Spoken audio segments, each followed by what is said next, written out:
Mr. Homan, you have time for a few? My friends. How you doing? A couple. I'm on my way to a meeting. Since you came back into the White House, do you use Signal or any other encrypted apps to communicate with administration officials?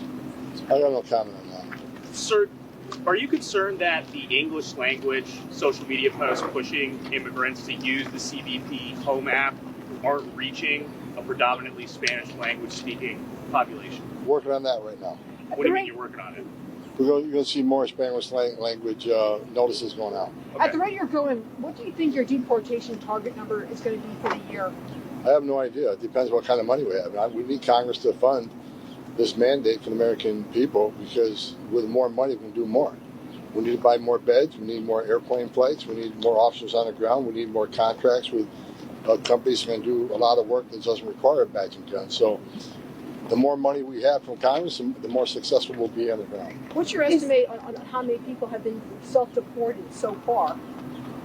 Actually, I hope we'll have that number by Friday. We asked for that number yesterday. I'm waiting on it. I entirely looked at the numbers this morning. As far as interior arrests, we're at about 44,000, just shy of 44,000 arrests in the interior, which are by far more than the Biden administration did in the interior. Let me address one thing. I keep reading this. We're deporting less people than Joe Biden. Let's remember, Joe Biden was counting Border Patrol removals on the border, where millions of people are coming across. You can't compare our removal numbers to them. First of all, he was fudging numbers, adding border removals to ICE removals. And second of all, you got millions of people crossing the border, and Border Patrol were bouncing some of them back. We secured the border. We're down border crossing 96%, so we don't have millions of people coming across the border. Just compare our removal numbers to his is just ridiculous. We could remove 100% of our people, and he can remove 10% of his people. The number's still going to be higher because we're talking about millions of people coming across. The question that people should be asking, how many did the Trump administration release compared to the Biden administration? We're at about 0, and they're at millions. So that's the difference. And so I'm reading the story about deportation numbers are lower than Biden. It's fake news. It's not comparing apples to apples. Compare the interior enforcement arrests, interior enforcement removals to the last administration. There we see the real difference. Do you expect IRS to begin sharing data on potential undocumented migrants in this country? Well, I'll tell you this. Illegal aliens use American Social Security numbers.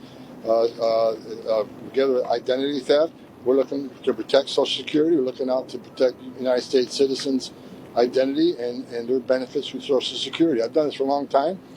Illegal aliens many times use Social Security numbers, U.S. citizens. It causes a lot of problems. Just identity theft. Even my own family. One of my closest relatives had his ID stolen, his Social Security number stolen. So we're going to look out for the American people. We're going to protect Social Security. But do you expect them to share? Do you expect IRS to share? I hope so. I think again, to protect American citizens, their Social Security benefits, protect their identity from being stolen. That's one way we can do it. What would you say to families of some of the individuals deported who say that they do not have affiliations to gangs, to TDA? Are you going to provide more details about? Look, I'm not aware. I didn't drill into every one on that plane. We left it up to ICE. The highest officials at ICE have said that they are confident that every one of the Venezuelans on those planes remember TDA. And everybody's, how do you know? Look, a lot of this stuff is law enforcement sensitive. I'm not going to share a lot of this stuff with you because we certainly don't want to show how we do our inside work, because that's going to just help the criminals out there once they read it.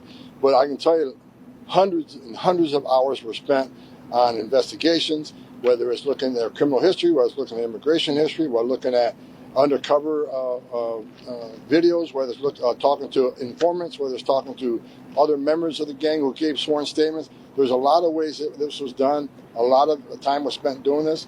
Again, I got assurances from the highest levels of ICE that this was done right, and everybody in that plane, Venezuelans, were TDAs. And I got to remember, first of all, let's remember one thing. First of all, everyone on that plane was illegal alien in the country illegally. Number two, many in that plane were removed with Title 8. They already had it removed from an immigration judge.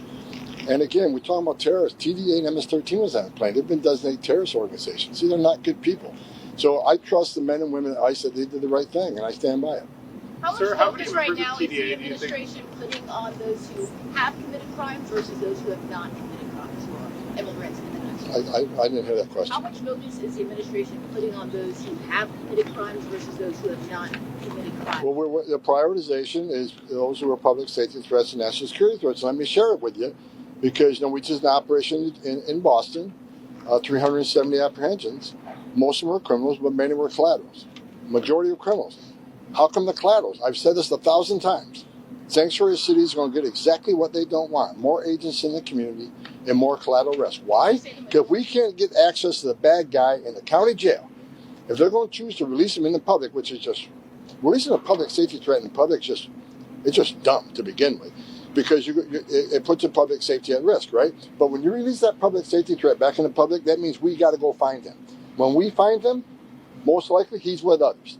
And if they're in the country illegally, they're coming too, because we're not going to tell ICE to ignore the oath that you took to enforce immigration law and walk away from the illegal alien like the last administration does. So if you want to force us in the communities, fine, we'll go.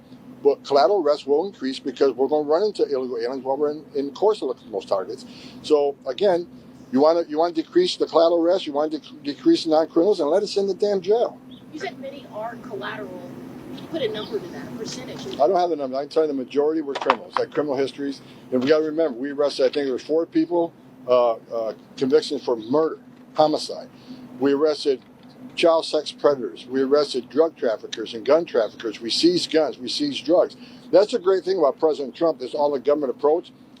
It's a game changer. Because when we do these operations, we find an illegal alien with narcotics. DEA's right there to prosecute the case. We find the guns, ATF's right there to prosecute the gun cases. And of course, ICE will continue to prosecute re-entries after removal.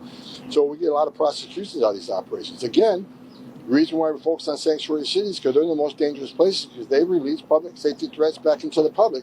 We're a cooperating jurisdiction. We don't have that much of a concern or that big a target of criminal aliens walking the streets. President Trump has made a commitment to American people. We're going to decrease illegal alien crime in the city. We're going to concentrate on public safety threats and national security threats. The data proves what we're doing. We're going to keep President Trump's promise to American people. He was given the mandate to do this. Number one issue, secure the border and deal with the illegal alien crime in this country, and that's exactly what we're doing.